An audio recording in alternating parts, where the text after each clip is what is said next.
Na velha Grécia, entre as montanhas e aldeias isoladas, sussurrava-se uma lenda que poucos ousavam repetir em voz alta. Eles o chamavam de Vricolaca. Não era como os fantasmas que vagavam pelos campos, ou as almas perdidas que flutuavam sem rumo. O Vricolaca era algo pior, algo que nunca encontrava descanso. Diziam que ele era um homem, uma pessoa como qualquer outra, mas condenado a vagar pelo mundo dos vivos após a morte. Se alguém morresse sem receber os ritos fúnebres apropriados, ou se tivesse cometido pecados tão escuros que nem a própria terra o aceitava, sua alma ficaria presa, e não só sua alma.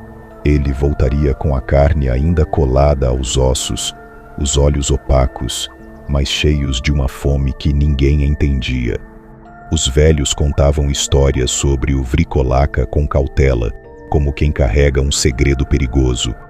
Ele era diferente, diziam. Ele voltava ao mundo dos vivos de carne e osso, ainda preso a tudo que um dia o condenou. Era uma criatura que não precisava de sangue, como os vampiros das lendas ocidentais, mas que sugava algo ainda mais profundo, ainda mais essencial. O Vricolaca se alimentava da vitalidade dos vivos, drenando lentamente a vida de quem cruzasse seu caminho sem deixar rastros. Se alguém fosse amaldiçoado com esse destino, o Vricolaca voltaria para assombrar sua própria aldeia. Ele trazia consigo uma doença silenciosa, uma sombra que se arrastava nas noites sem lua, e um cheiro adocicado e podre, como algo que foi enterrado há muito tempo, mas que nunca se foi por completo. Para os habitantes da aldeia, a lenda era mais que uma história, era um aviso. Eles diziam que quando o Vricolaca escolhia um lugar, ele começava com sinais sutis, animais mortos sem explicação, um cansaço que tomava as pessoas aos poucos, e o silêncio opressor das noites que pareciam não ter fim. Cresci ouvindo as histórias, aquelas que os velhos da aldeia contavam para as crianças, só para ver o medo em nossos olhos quando as noites escuras vinham. Eles falavam de uma criatura, o Vricolaca, algo que não era bem um fantasma, mas também não era mais um homem. Diziam que ele voltava da morte porque não tinha recebido as orações certas, ou talvez por ter cometido algum pecado grande demais. Mas, no fundo, ninguém acreditava de verdade. Era só uma daquelas coisas que a gente contava para assustar. Pelo menos, era o que todos diziam. A aldeia sempre foi tranquila, escondida entre colinas verdes e florestas densas. A vida aqui corria em um ritmo lento, quase arrastado, como se o tempo não nos tocasse com tanta pressa. Mas, ultimamente, o ar parecia diferente. Era difícil explicar. Não era só o silêncio das noites, que antes era um companheiro natural. Agora, ele pesava, apertava, e havia aquele cheiro, um odor estranho que surgia de repente, sem aviso, um misto de doce e podre, como algo que ficou enterrado por tempo demais. Foi assim que começou.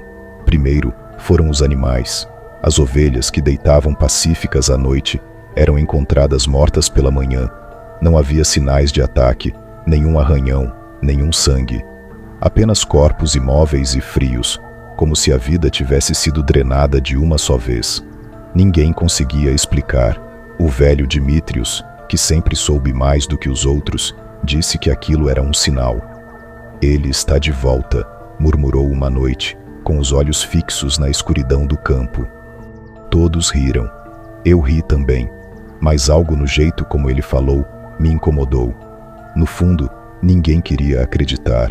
A morte dos animais era uma coisa, um infortúnio talvez, mas a sensação de que algo mais estava por vir já pairava no ar, mesmo que ninguém dissesse em voz alta. E naquela semana, as noites começaram a parecer mais longas. E o silêncio? Bem, ele não parecia mais tão seguro quanto antes.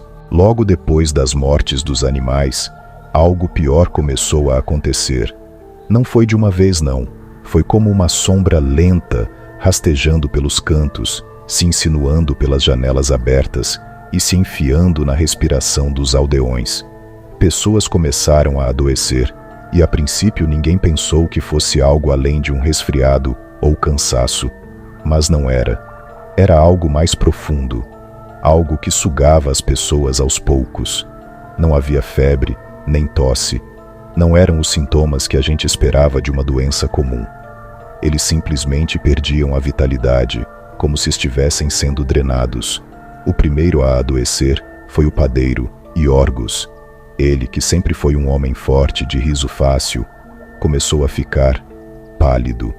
Seus olhos, antes vivos, agora pareciam cansados, afundados nas órbitas, e seus passos, cada vez mais pesados, ecoavam pelas ruas da aldeia. Depois foi a esposa de Dimitrios, e então, como se uma corrente invisível tivesse sido puxada, outros começaram a seguir o mesmo caminho. A essa altura, Dimitrios já falava abertamente. O velho, com seus olhos vidrados, afirmava a todos que o Vricolaca havia voltado. Dizia que ele estava entre nós, sugando a vida devagar, preparando-se para algo maior. Eu o ouvi sussurrar isso para um grupo de homens na taberna uma noite. Ele volta sempre que a terra não o segura, ele dizia, com uma seriedade sombria que fez o silêncio pesar na sala. Ninguém respondeu, mas o ar estava tenso. Eu via o medo nos rostos dos outros, embora eles tentassem esconder, mas não havia mais como ignorar. As noites se tornaram mais silenciosas, as ruas mais vazias, e com elas o cheiro estranho, aquele cheiro de podre e doce que agora parecia entrar pelas frestas das portas e janelas, uma presença invisível que invadia nossas casas.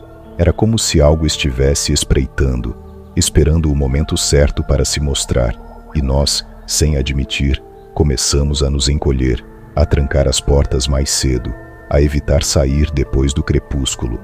Mesmo sem acreditar nas palavras de Dimitrios, algo em mim sentia que ele poderia estar certo, e essa ideia, ainda que absurda, começou a se enraizar, um pouco mais a cada noite.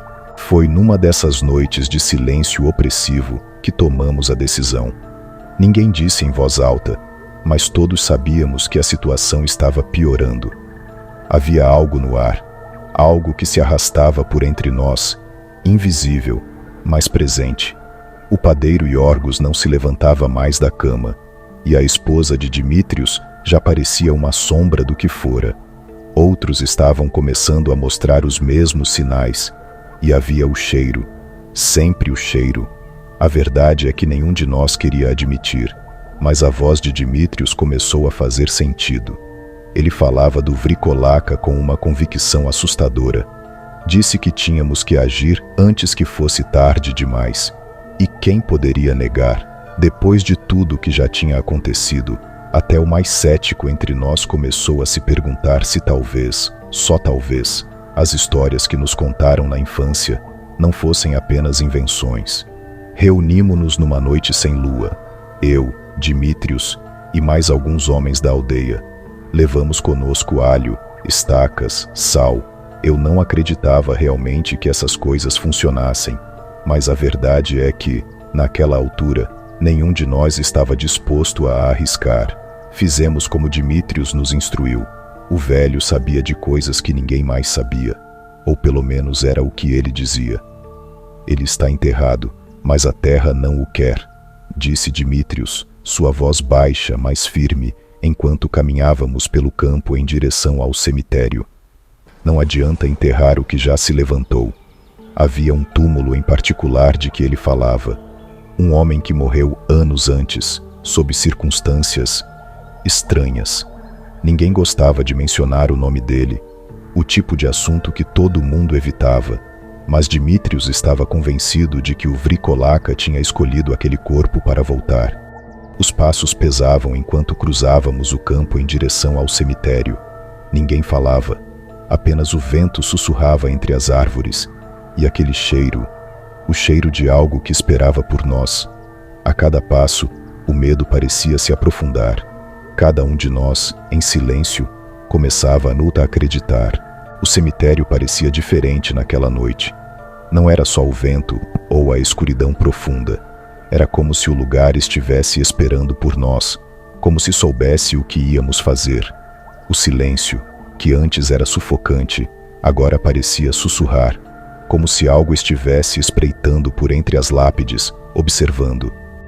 Ali, disse Dmítrios, apontando para uma cova ao fundo, meio escondida pela sombra das árvores antigas. Era o túmulo do homem de que ele falara. Um homem que morreu de forma rápida e misteriosa, anos atrás. Ninguém tinha dito uma palavra sobre ele desde então, mas todos na aldeia lembravam, e agora, com o terror rastejando por entre as portas de nossas casas, era difícil ignorar o nome que assombrava nossos pensamentos. Começamos a cavar. Cada batida das pás contra a terra parecia um golpe em nós mesmos. O som reverberava pelo ar frio, mais alto do que deveria ser, ou talvez fosse apenas o medo distorcendo nossos sentidos. A cada punhado de terra removido, o cheiro ficava mais forte, mais penetrante, como se algo estivesse prestes a sair de lá. Foi então que encontramos o caixão. As mãos tremiam enquanto Dmítrios fazia o sinal da cruz, murmurando orações antigas que ninguém mais sabia. Abrimos o caixão lentamente, e o que vimos nos fez parar. O corpo estava ali, completamente intacto. Nenhum sinal de decomposição, nada. Apenas pele esticada sobre os ossos, como se o homem tivesse acabado de ser enterrado. Mas ele estava ali há anos, e então, os olhos dele se abriram. O tempo pareceu congelar. Eu ouvi os murmúrios dos outros, alguns dando passos para trás, mas meus pés ficaram presos ao chão. Aqueles olhos vazios e ao mesmo tempo cheios de uma fome antiga estavam fixos em nós. Havia algo de profundamente errado naquilo, algo que o mundo não deveria ver. Dmítrios foi o primeiro a reagir. Ele jogou alho sobre o corpo e gritou para que começássemos o ritual. O Vricolaca se mexeu, de forma lenta e rígida, como se estivesse despertando de um longo sono. Eu sentia o cheiro dele, podre e doce, penetrando minha garganta, quase me sufocando. "Façam o ritual", gritou Dmítrios, a voz tremendo mais firme.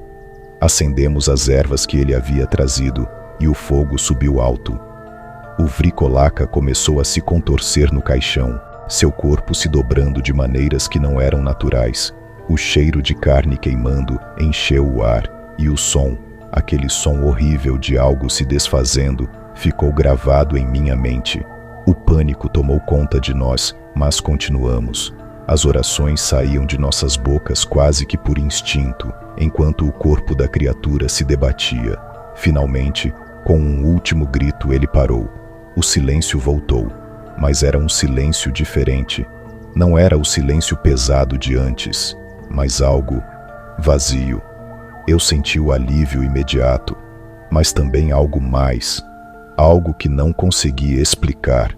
Não era como se o mal tivesse sido derrotado, mas sim contido, como se, por enquanto, estivéssemos seguros, mas não para sempre. Na manhã seguinte, a aldeia parecia respirar aliviada. A vida, aos poucos, tentava retomar o que havia sido antes. Mas, para mim, algo ainda não estava certo. Você poderia até sentir uma mudança no ar, algo sutil, quase imperceptível. Mas eu sabia, todos nós sabíamos no fundo, que nada tinha realmente voltado ao normal. O Vricolaca se fora, ou pelo menos era isso que queríamos acreditar. Mas havia algo diferente nas noites. O vento, que antes só assobiava, agora carregava um som estranho, um murmúrio, talvez um sussurro, algo que você só ouvia quando estava sozinho. As janelas continuavam trancadas, as portas ainda eram fechadas antes do anoitecer, como se o medo tivesse enraizado nas nossas veias. Eu percebi, depois de algumas semanas, que o cheiro não tinha desaparecido. Aquele odor podre, doce e enjoativo vinha de vez em quando, trazido pelo vento, não tão forte quanto antes, mas presente, como um lembrete, ou talvez como um aviso. Nas noites sem lua, eu sentia aquele mesmo aperto no peito, aquela sensação de ser observado. As sombras pareciam mais longas, o silêncio mais profundo. E em certos momentos, em um breve lampejo de paranoia, eu imaginava ver algo se movendo na escuridão, uma sombra que não deveria estar lá. Eu nunca contei a ninguém. Ninguém queria falar sobre o que aconteceu naquela noite. E por que deveríamos? Fingir que tudo estava bem era mais fácil. Mas cada vez que o vento sopra daquele jeito, trazendo o cheiro que ninguém mais admite sentir, eu sei que o Vricolaca nunca foi embora de verdade. Ele ainda está lá, em algum lugar, esperando. Porque no fundo, algumas lendas nunca morrem. Elas só se escondem. Até a próxima vez.